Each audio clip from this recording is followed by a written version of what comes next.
The girl looked up, and to her surprise, a lion cub dropped from the sky.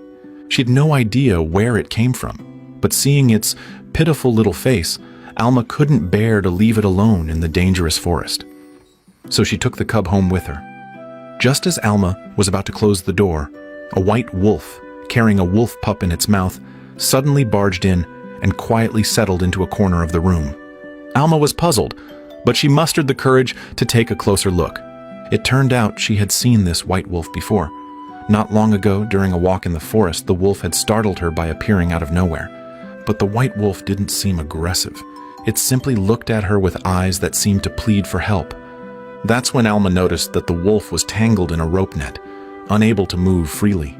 Perhaps it was the scent on Alma's clothes, familiar to the wolf, that made it feel calm instead of threatened. Alma suddenly remembered a video her grandfather had left her. The animal friend in the footage was this very same white wolf. Realizing her jacket still carried her grandfather's scent, she took it off to help comfort the wolf. She then used a small knife to cut the net. But the moment the wolf was freed, it turned and walked away, without a glance back. Even so, Alma felt happy, because helping the white wolf regain its freedom gave her a sense of joy. Unexpectedly, the white wolf soon returned, this time bringing its pup into Alma's room and refusing to leave. Alma was a bit annoyed. Her peaceful home had suddenly turned into a zoo. She had just wanted to practice piano quietly and prepare for her exam, but the arrival of these animals left her feeling overwhelmed. She wanted to call the police, but there was no signal on her phone. Just then, 2 patrol officers from the Wildlife Protection Agency came by to ask about the lion cub. It turned out the cub's mother had been shot by hunters, and the baby lion had been sold to a circus for a high price. But during transport, the plane had crashed. By sheer luck, the lion cub landed in a tree. After a brief struggle, it fell into a bird's nest. But the lion cub was chased away by a swooping eagle, and by a twist of fate, it ended up falling into Alma's arms. Alma initially wanted to tell the truth and return the cub, but when she learned it was destined for a circus, she immediately changed her mind and decided to hide it. Alma had lost her parents when she was young, and just days ago her beloved grandfather had passed away too. No one understood the pain of losing family better than she did. I love you, my blue fairy. I'll always be here. I love you too. When she got home, she saw the white wolf nursing its pup. Right then, the lion cub casually walked over. Alma was nervous, afraid the white wolf might reject the cub. To her surprise, the lion cub crawled over to the mother wolf and began nursing alongside the wolf pup. The white wolf didn't stop it. Perhaps in its eyes, the lion cub was just another baby in need. Watching this heartwarming moment, Alma felt deeply moved and made the decision to adopt them both. Over the next few days, the 2 little ones became best friends. They played and tumbled around the house without a care. The white wolf returned every day to feed them on time. Seeing such a beautiful sight, Alma took out her phone and recorded every moment. As time passed, the 2 cubs became even more attached to her. They followed her everywhere. When Alma practiced piano, they would go outside to play quietly. But the moment she stopped, they would turn into her little shadows, sticking close to her wherever she went. Sometimes they would sleep together in a little cabin deep in the woods or splash around in the river. In the evenings, they'd sit by the shore and watch the sunset, and when night fell, they would curl up beside Alma and drift into peaceful sleep. A few days later, Alma's long-awaited piano exam finally arrived. She told the little ones to stay home and behave, warned them not to wreck the place, and promised she'd be back in 2 days. She also opened a window so the white wolf could come and go. As expected, Alma's performance went smoothly. She stood out among all the participants and successfully earned a spot with the Los Angeles Symphony Orchestra. Her lifelong dream had finally come true, but Alma couldn't feel happy, because now it meant she could no longer return to take care of the 2 little ones. The little wolf still had its mother to care for it, so Alma began looking for a safe place for the lion cub. But trouble came sooner than expected. One day, while the white wolf was out hunting, it was spotted by staff from a wolf conservation center. They carefully raised their tranquilizer guns.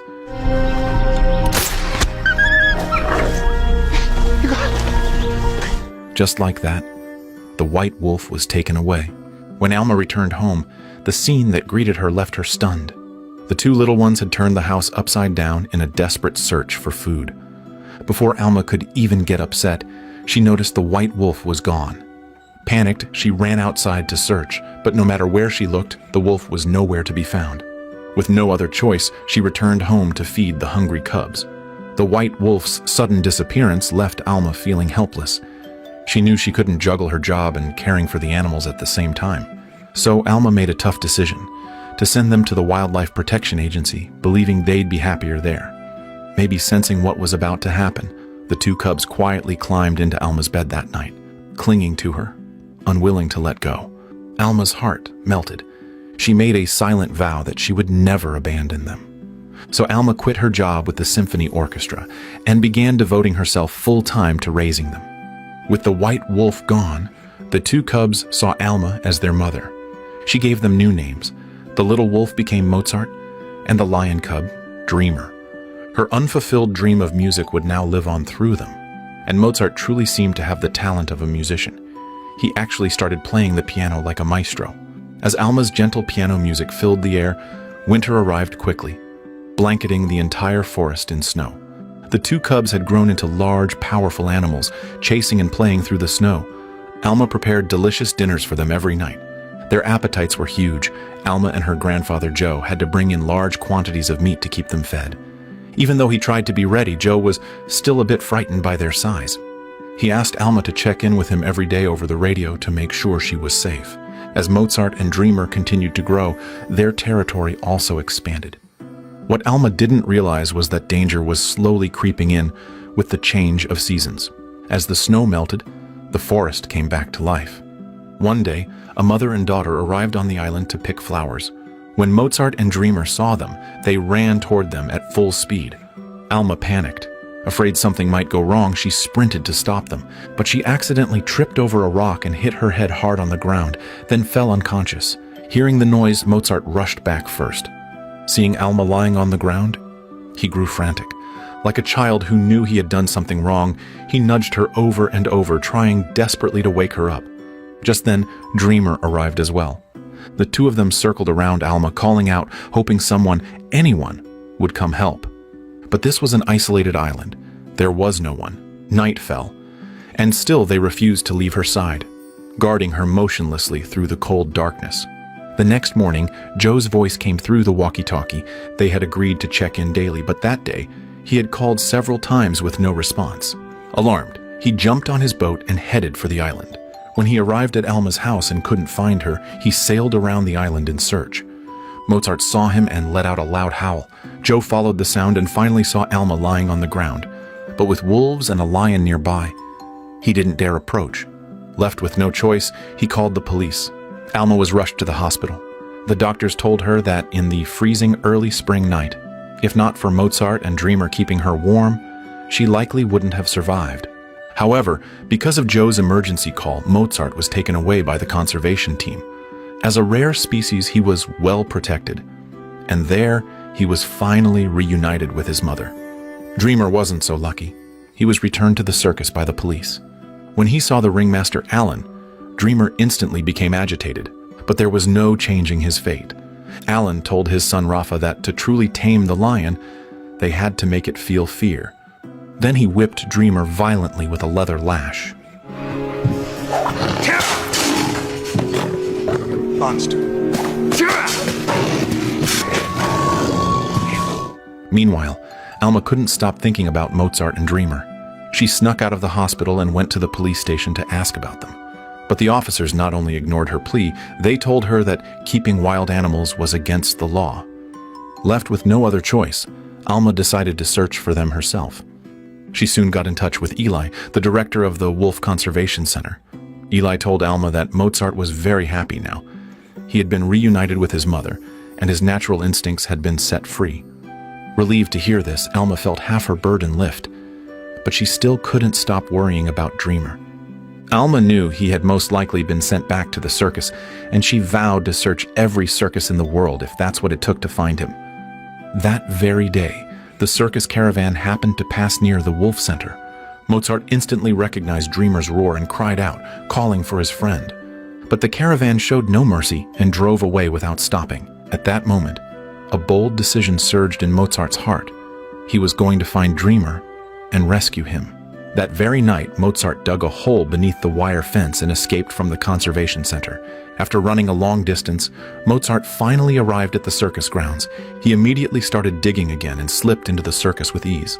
But when he reached Dreamer's cage, he realized he had no way to open it. Still, Mozart didn't give up. He found a stick and tried to use it as a lever to pry the cage open. Seeing this, Dreamer quickly got up to help.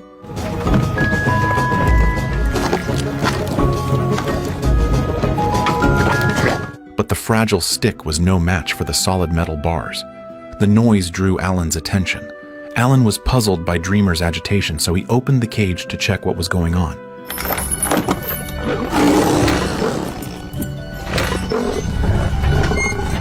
In that instant, Mozart leapt out and knocked Alan to the ground.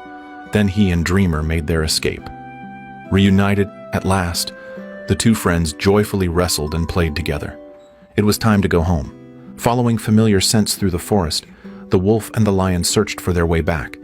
When they got hungry, they snuck into a supermarket and helped themselves to a grand buffet. The supermarket security guard rushed over after hearing the noise, but when he saw the scene, he quickly ducked into the security room and called the police. But Mozart and Dreamer were already long gone. Meanwhile, Alma heard from Eli that Mozart had rescued Dreamer. Eli asked Alma to help in the search. Mozart was still wearing a tracking collar, so they were able to pinpoint his location quickly. Now, the whole city's police force was searching for Mozart and Dreamer, and Alan arrived in the forest with a rifle. He soon spotted Dreamer drinking by the river. Alan raised his rifle and took aim. Mozart reacted instantly. Without hesitation, he charged at Alan, but was hit by a tranquilizer dart. A dose meant for Dreamer could be deadly to Mozart. To avoid further trouble, Alan ordered his son Rafa to throw away the tracking collar, but Rafa secretly hid it under his clothes instead. After they left, Dreamer ran back to Mozart's side, calling out to him in panic. Eli and Alma used the tracker signal to locate Alan and Rafa. But Alan denied everything, claiming he had just found it by the roadside. After they left, Rafa pretended to go to the restroom, then quickly caught up with Eli and Alma in secret. He led them to the place where the white wolf had once been captured, but Mozart was already gone. Alma was growing anxious. They had to find them before the police did. Thanks to Rafa's suggestion, Alma got an idea. She would drive through the forest while playing the music she used to practice. Sure enough, Dreamer heard the familiar melody and ran out. Seeing Alma, he became overjoyed and led her to the small wooden cabin in the woods. Mozart, overjoyed at the reunion, ran up and covered Alma with kisses, as if pouring out all the longing he had held inside. Alma rushed out and told everyone she had found Mozart, but just then, Alan arrived with a rifle, demanding that Dreamer be returned to him. To everyone's surprise, Rafa stepped in front of him. At that moment, the police showed up. Alma quickly ran back into the cabin and led Mozart and Dreamer into a hidden tunnel. By the time the police arrived, they had already escaped. They emerged from a hollow tree. Across the lake stood Alma's private island. As long as they made it across, they'd be safe, because police had no jurisdiction over the island. Alma was growing anxious. She kept urging Dreamer and Mozart to get into the water quickly because the police were closing in fast. But even so, Dreamer still walked resolutely toward the police because he wanted to buy time for Alma and Mozart to escape. Come.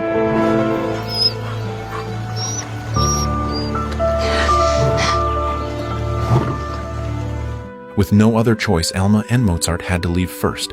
As the sound of gunfire rang out, Alma realized that Dreamer might have been shot. Holding back her grief, she returned to the island with Mozart. But Mozart, unaware of what had happened, stood on the shore, waiting for Dreamer without moving. Just then, a sudden rustling came from the bushes nearby. They looked closely and saw a familiar figure step out from the shadows. It was Dreamer. He had escaped the police. Mozart ran toward Dreamer, overwhelmed with joy. Everyone who witnessed this moment was filled with happiness. They could finally live forever on this island filled with love. True and sincere emotion can transcend species. Two animals that were supposed to be enemies ended up building the deepest brotherhood, and all of it came from love. All living things have souls. From this moment on, life became a song, and emotions flowed like a river. The setting sun melted into an orange sea. The evening breeze surrendered to the warmth of love. As long as love lives in your heart, no mountain is too high, no sea too vast. Every place becomes a landscape. It's true for humans, and it's just as true for animals. This is a true story. In the end, the wolf and the lion lived together forever, growing up free and full of joy.